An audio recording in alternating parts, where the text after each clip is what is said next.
Hey guys, um, we got to the end of section 14 and people were kind of had their brains cooked, which is understandable because fractions and conversions, it's all a lot of information. So I said we would bag the end of section 14. I'd just make a video on it. So this is my video. Now, the way I generally start doing this in class is talking about this picture and thinking about what it says. So we kind of work around this complicated title. We've got emissions, we've got fossil fuels, right? Fossil fuels are things like coal and also things like gas, petroleum. It's a big part of our society and our modern economy. You can kind of look at some important moments in history and think about what was happening. I mean, you had the beginning of the industrialization here, no gasoline to speak of, just mostly coal burning and harnessing the energy of steam, and then kind of a building in the early 50 years of the 20th century, and then a real kind of shooting up here. And I like to think of this as like post World War II. You've got all these factories and all this infrastructure that was used to create military stuff, and then people kind of took that and put it to peacetime use. And um, the things that we use today that emit carbon dioxide are pretty central to our lives. The cars, the buses, even everything that we buy at stores, it's shipped on tankers that use diesel or flown or trucked or on trains. So it's just a huge integral part of our lives, whether we think about it or not. Sometimes I like to kind of dig into this point here, and it actually, because I'm looking at it on a computer, tells me what it is. It says 9538. Then we practice, thinking a little bit about using the graph and what it means. So this is 2011. Let's open up a different sheet here. Oh, actually, this is a good one. So 2011, we have 9538, and then we got to go over and get the units off of it. So we're talking about millions of tons of carbon. Okay, so this is applying a couple of the things we've talked about before. We've got millions and we've got tons. And a question I might do as an intro would be something like, convert this to pounds. So if you press pause and try it out for yourself, then you can check with me here what we've got. So if you've unpaused it, or if you didn't pause it at all, this is 9,538 million. And of course, when we're converting, we want to get the words in. Okay, I put it over 1 because that's where I'll start generally, is with the thing I want to convert. And then we're converting tons, so I put that on the bottom. We want to change it into pounds, so I put that on the top. And the conversion factor is 2,000 pounds is the same as a ton.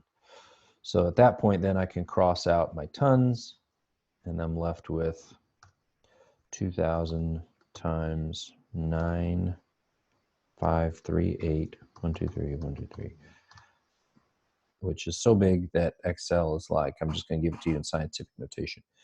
And that's measured, of course, in pounds. Let's go ahead and give it as a number. Great if I can have commas in there. That's a pretty big number. So big that it's a little hard to tell what it is that we're working with here. Remember, you have to start from the back, right? So I've got 3 zeros there, then I've got 3 zeros there, then I've got 3 more zeros there. So it's actually 19,076, 0000000, comma 000. This 19.1 trillion pounds of CO2 was emitted in 2011 by the entire globe, or maybe across the entire globe or something like that. Okay, So that just sets, well, first practice some graphical stuff, practice some basic conversions, and also think about kind of setting the stage. In this modern industrialized economy that we have in this country and then across the world, people have to varying degrees, we are emitting a lot of CO2. Okay, so basically what you're going to be asked to do here, and I definitely encourage you to kind of go through this page. It's a nice little chemistry example. I've kind of dropped off focusing on this because the end result is this conversion factor, which is given to you on your formula sheet, and you should look now to make sure you can locate it. So I like to think of this little section as basically two types of problems which are very similar.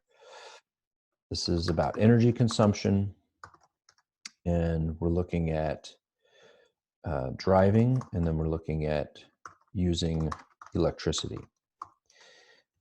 And in both cases, we're going to be ending up, there's a sub question here that we have to answer first, and then from there we can really split away and answer two separate questions: how much CO2 and how much money. Let me kind of organize this a little bit.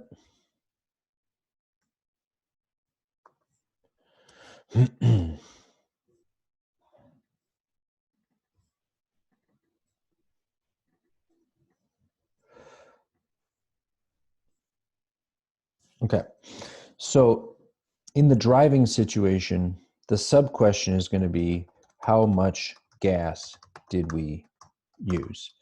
And typically when we ask a question like that, we're asking how many gallons of gas did we use, because that's how we typically think about gas, buying gas.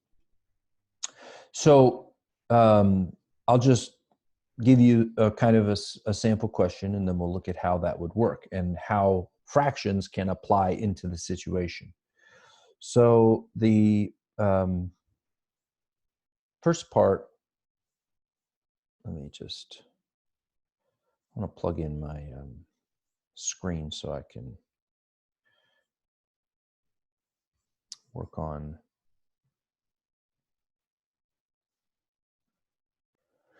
Okay, I'm back. I had to get myself set up properly.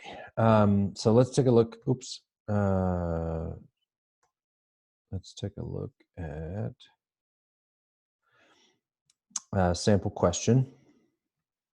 We've got something like Ben is going to drive from Chicago to Cincinnati to see a friend. How much CO2 does he produce, and how much is it going to cost him? Okay, so let me zoom in a little bit so you don't have to get out your binoculars. I tried to frame this in as natural a way as I could. I know that you might not ask yourself the first question, but I'm hoping that you would think about asking yourself the second question. Although obviously the point of driving is that it would be much cheaper than flying. So let's see what else we need to know. First of all, I would need to know how far this is going to be. So I'm just going to Google that real quick. How far from Chicago to Cincinnati? All right, looks like about 300 miles. I'm just going to round. It is 300 miles one way. The other thing I need to know is the efficiency of my vehicle. So every car has a efficiency rating, and it's measured in miles per gallon. So let's say I have a car. He has a car. Well, let's just look it up. You got a Honda Civic 2000 MPG. Okay, 35 city, 43 highway. Sounds pretty good. Let's say he has a car that gets 37 mpg on when driving long distances. Now, by the way, if you're interested in knowing your own car's MPG, you could do what I just did, which is Googling it, but you can also do some measurements in just when you get gas, you can fill it up, reset your odometer, drive around until it's empty or close to empty, and then fill it up again. And at the second fill up, you just take how many gallons you put back in it, because that's how many gallons you just used. And then you can take your miles divided by your gallons, and that gives you a very accurate efficiency rating for your car. The problem with these, other numbers is that they really, the real efficiency depends a lot on how you drive and, whether you have your tires inflated properly and things like that. Okay, so now we have a fuller question with the actual pieces of information we need. There's an additional piece of information that we would need for the cost, which is something like, assume he pays $2.69 per gallon for gas. All right, that's a complicated question because I'm driving down the highway. I don't know what I'm going to pay until I pull over and stop at a gas station, because prices are different all over the place. But that's it. That's all the information that you would need to answer these two questions in your formula sheet, because your formula sheet has the way that we're going to convert from gas into the amount of gas into the amount of carbon dioxide that we're producing. Burning a gallon of gasoline produces 19.8 pounds of CO2. That is a ratio. It's not technically an identity ratio, but it's a ratio that we can use to switch from how much gas did we use to how much CO2 did we produce. Okay, so now I'm going to bring over some of my tools here, and I'm going to think about how I would set this up using fractions, because we want to really capitalize on the work that we've done in order to set this problem up. The first thing I'm starting with is my 300 miles. Okay, so same process. I'm going to set my miles over 1 just to make it a fraction. And now I'm thinking about how I'm going to move forward. So the sub-question, remember, is really important in terms of the framing, because if I can focus on the sub-question, it gets me halfway to the answer. And one of the things you can use to help you with the sub-question is the actual formula sheet. The formula sheet reminds you that in order to get to pounds of CO2, you have to have the gallons of gasoline. So that's the sub-question. How much gas am I going to need, right? Sub-question. And again, the whole sub-question concept is just a general problem-solving theory. It's like you have a complicated problem, you don't know how to get from point A to point B, and you try to think of what's in the middle that would help you be an easier problem to get to that, and then maybe that would help you get to the next step. So I need to get from miles to gallons, and of course this number, the 37 mpg, is my magic ticket, because it is essentially a ratio that can relate how many gallons I use to how many miles I drive, or how many miles I drive to how many gallons I use. So let's use that here, and now apply your fraction knowledge. If you got miles on the top, where do you need miles to be in this fraction? I hope you said the bottom. Gallons on the top. Now we put the words in. It's 37 miles for every 1 gallon. So we're applying our concept of interpreting ratios to help us here. This is 37 miles for every 1 gallon. Okay, now I can stop here and I can answer this question, because it's good to know. Miles are going to cancel out. Basically, this turns into 300 divided by 37. So I'm going to do a little bit of rounding. I don't need quite that many decimals. So this is going to be in gallons. So this answers my sub-question. And the sub-question can then be used to answer the next question. So I'm actually just going to copy this whole structure over. Maybe not the whole thing, maybe just this part. So I'm starting with 8.11 gallons. That's what I'm converting, and I need to figure out what my conversion is to get me over here to pounds of CO2. And of course, if you understand the fraction structure, it's already basically set up for you. You know you need to get rid of gallons. You know you need to change over to pounds of CO2. And so from there, you have 1 gallon and 19.8 pounds of CO2. And so multiply 8.11 times 19.8, bada boom, bada bing, 160.6 pounds of CO2, right? Now, let me show you on paper what I'm thinking in terms of the kind of bigger picture here. I'm going to stop this share, do a different share, whiteboard. Okay, so we've got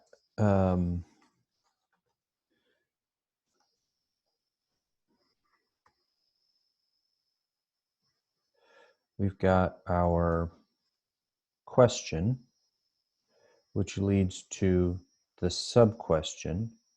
And from the sub-question, then you branch out into 2 different endings. One is the CO2 and one is the dollars. So this process is going to be repeated in both contexts. In the gas situation, we have the 300 miles, we've got the 37 mpg, and then everything else is provided. These 2 numbers lead to how much gas,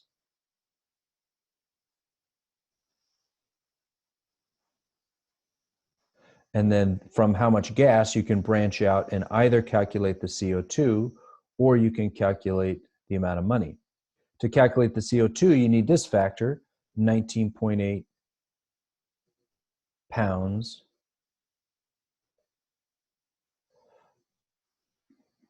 of CO2 for every 1 gallon.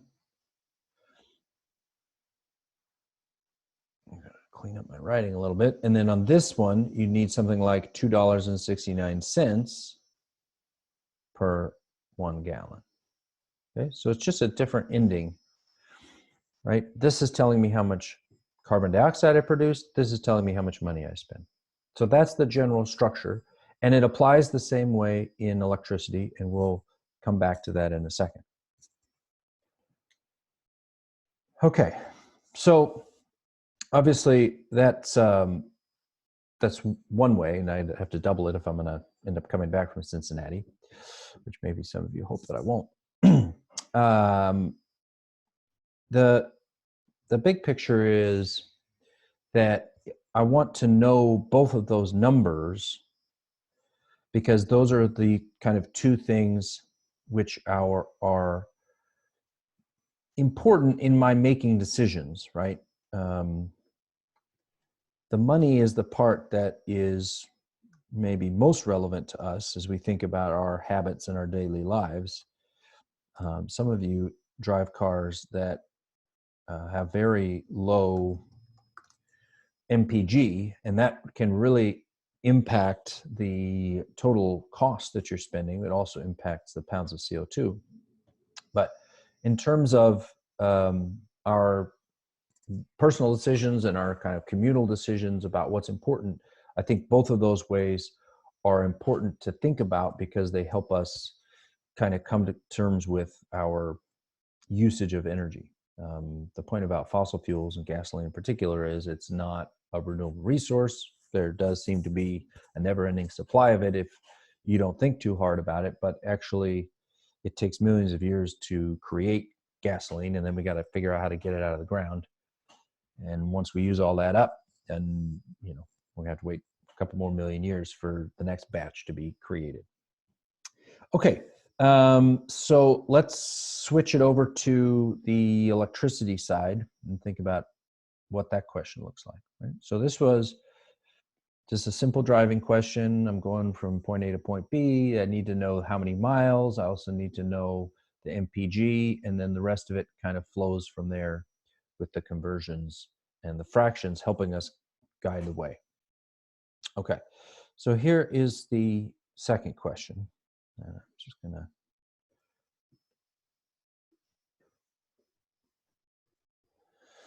Okay, so I've set up the question here. This reminds me of being a kid, so that's why I framed it like that. I was very bad at leaving light bulbs on. In fact, I still am. And you know, my parents would grouch at me about wasting money, which is true. It is a waste of money because electricity costs money. Now, again, this is a kind of central question about using electricity. There's a sub question, and then from the sub question, once we have this answered, how much CO2, how much money? Now, the thing is, we can kind of figure out what we need to do by looking at what's on the formula sheet. Just give me a second, I'm gonna pull that up. Okay, here we go. So you got it, it's this whole separate section called carbon dioxide emissions, and you got the CO2 from gas, and you got the CO2 from electricity production. This is the part that can be helpful to you. Right? I'm always into trying to help you figure out ways to not memorize so much and to use hints on the page to help drive you forward about what to do. In this problem, the sub question was how many gallons? So by comparison, this one would be how many kWh, whatever the heck that is. So how many kWh did we use? Now, for those of you who are not in the know, kWh stands for kilowatt hour. In math, when I put two things next to each other, it means that I'm multiplying. So this is kilowatts times hours. And that's important because it frames the first part of the question. I need to know how many kilowatt hours I used in order to move forward with this question. Now, I hope you see that you have this W that stands for watts and the hours, and so you should think, well, I'm just going to multiply those two. Correct. But first, let's do the conversion from watts to kilowatts, and that is a, oh shoot, where did that go? That is a metric conversion. Now, the watts are not listed anywhere on this sheet, so you have to understand that the watt is a unit. You also can't write watt here because you get a blank one of these when you take the test, so that doesn't help you. You got to understand watts is here. We're going to kilowatts. So starting here, 1, 2, 3 spaces. Sorry, decimal is moving 3 places to the left. Okay, so that's the first thing I'm going to do. 60 watts is how many kilowatts? This is a sub question. Moving at 3 places, I should end up with 0.060 kilowatts. Okay, so 0.060 kilowatts, and then I said we were going to multiply it by hours, so times and then 24 hours, so that's equal to 0.06 times 24, which is 1.44 kilowatt hours. Okay, so regardless of the problem, that's an important step. And typically in these types of problems, you'll be given the information you need. If you're doing some practice in the homework section, you need to refer to the page in the book. And let me pull that up here real quick. Yeah, this is, well, I don't have the pages listed in this thing. But this page here has kind of a rating for different units. Now, different appliances. Now, it's more complicated than that because each unit is different. But these are kind of general rules of thumb that you could use if you wanted to actually apply this to your life. Like, you want to know how much it's costing you to run your oven, your electric oven, to heat your house. This would be a way to figure out, you know, how much that's costing. Or you're leaving your computer on, not like asleep, but on and used all day. It's 120 watts times 24 hours. And again, all of these are listed in watts. You need to convert it into kilowatts. Okay. Ooh, a water pick, a toothbrush. Okay, sorry, got distracted. So we actually answered the sub question. 1.44 kilowatt hours is the sub question. The sub question of how many kWh do we use? From there, then it's the branching thing, right? Let me just go back to my chalkboard real quick. Yay, it's still here. Okay, so in this situation, we were given a couple pieces of information. We were given the watts, 60 watts, and we were given the hours, 1 hour. And from that, or sorry, 24 hours. From that, we could answer the question, how many kilowatt hours? And from there, we're going to branch into the two parts, which is the CO2 and the dollars. And again, we would need these two different conversions. In each case, there's going to be a conversion, a ratio with a number at the bottom, which in both of these cases is going to be a kilowatt hour, because that's what we're converting from. In this case, we're converting into pounds of CO2. And if I remember correctly, you look at your sheet, 1.37 pounds of CO2. And this one is, I think doing this in class, we can look up NIPSCO's site, but basically 11 cents for every kilowatt hour. Okay. You know, by the way, that number depends on where you live. Sorry, the 0.11, the 11 cents per kilowatt hour depends on where you live. This number also is a little bit sketchy. I'm not sure who came up with it or how. It's kind of an average, and depending on whether the electricity you use is coming from more renewable sources, it might be lower. There's no totally green energy, because everything has costs in the construction. So you take windmills, for example. The electricity is generated by the turning windmill, and the CO2 costs come from just the construction, because those things had to be constructed in an industrial setting, which almost certainly used some kind of carbon dioxide in the production. And then in the maintenance, you've got people who've got to drive out to the windmill, and some, you know, you've got a little bit of carbon dioxide, but way less than, say, burning coal. So anyways, I don't know where the 1.37 pounds comes from. We're just told to use it. So there you have it. So let's take a look then at the finish of this problem. So I'm going to borrow from here. That was our sub question, and we're going to end up doing basically the exact same thing. So we have 1.44 kilowatt hours, and we want to convert it. So clearly we're going to have 1 kilowatt hour on the bottom, because we want to get rid of that unit. And the question is, what are the numbers on the top? And that's what we were just answering there. This is going to be 1.37 pounds of CO2. And then this is going to be 11 cents. Okay.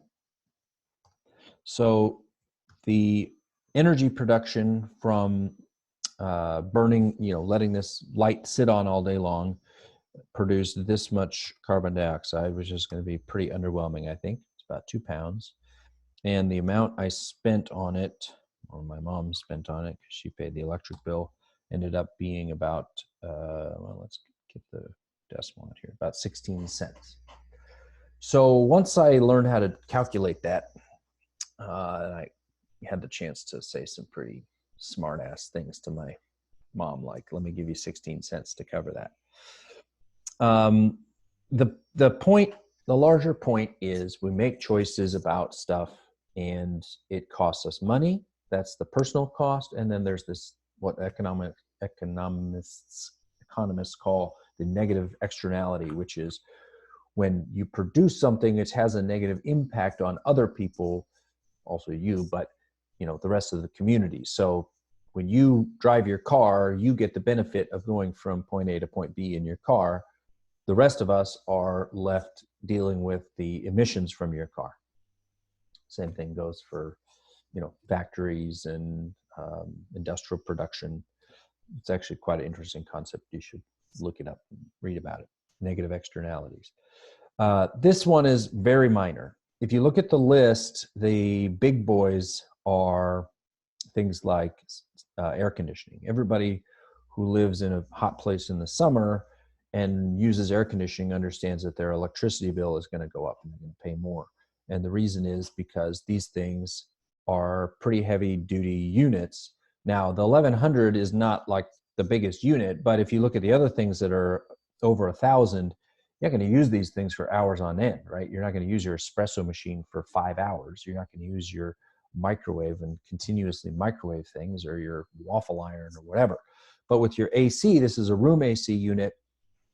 You know, maybe you're leaving it on 24 hours a day. How much is that costing you? And so looking at that and thinking about how much is it costing me, how much CO2 am I producing, those are just two different ways of thinking about the same problem. Okay, I think this is quite a long video, but I wanted to kind of start with the big picture, get into these calculations, and then maybe return quickly to the big picture. I went ahead and looked up this correlation question because earlier in the course, you looked at a picture of rising temperatures, rising average global temperatures with time. And this is a nice little article that talks about the correlation between the carbon dioxide and the temperature, because that's kind of the link that is making people focus on carbon dioxide emissions. Depending on where you get your news and what you're paying attention to, you know that people talk about, you know, lowering carbon dioxide emissions as a strategy for dealing with climate change and increasing global temperatures. And other people, you know, are either not interested in doing that, or they think it's too hard, or they think it's the wrong thing to be focusing on. Those are all, you know, valid debates and discussions to have. This is just math and science, right? Taking readings of how much carbon dioxide is in the air. That's the blue part, which is increasing and has been steadily increasing, which makes sense because if you go back to the graph where we're emitting more and more carbon dioxide, you know, that there's carbon dioxide in the air. Carbon dioxide also gets consumed. There's a cycle where plants consume carbon dioxide to create energy. But because we produce so much, we're seeing this increase in carbon dioxide. That's the blue line. And then the average global temperature, which goes up and down, but generally we're seeing this trend of it increasing. Right? And so one of the things that is a really important concept, but we don't spend a lot of time getting into, is that correlation, which is what you see here, is not causation. So we're not necessarily, we can't look at this and say, oh, CO2 definitely is causing the temperature increase. We just see that those two things are correlated. They could be correlated by a third factor. They could be just, you know, happens to be correlated. I think the truth is probably somewhere in the middle, with the fact that, you know, increasing our carbon dioxide is kind of like, you know, your car on a hot day where you have the car sitting there, the sun's radiant energy is coming through your window, it doesn't bounce out as easily. And so when you get into your car, it feels like you're sitting in an oven. That's kind of what's happening with CO2 and other pollutants, is they go into the atmosphere and they act as kind of a blanket that traps the radiant energy in more, and that's why you see increasing temperatures. But there's other things involved, and the question of whether that's the right thing to be focusing on in terms of battling climate change is a very interesting and difficult question, way beyond the purview of our class. You learned how to apply the fraction concept to doing conversions to two very specific problems, gas and electricity consumption.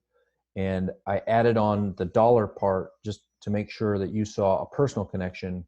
Typically in a test situation, you're going to be asked to tell us how much carbon dioxide would be produced from driving this far with this kind of car, or using this much electricity, or using this appliance for this many hours. So you get some practice on that at the end of section 14. All right, guys, be good. Talk to you later.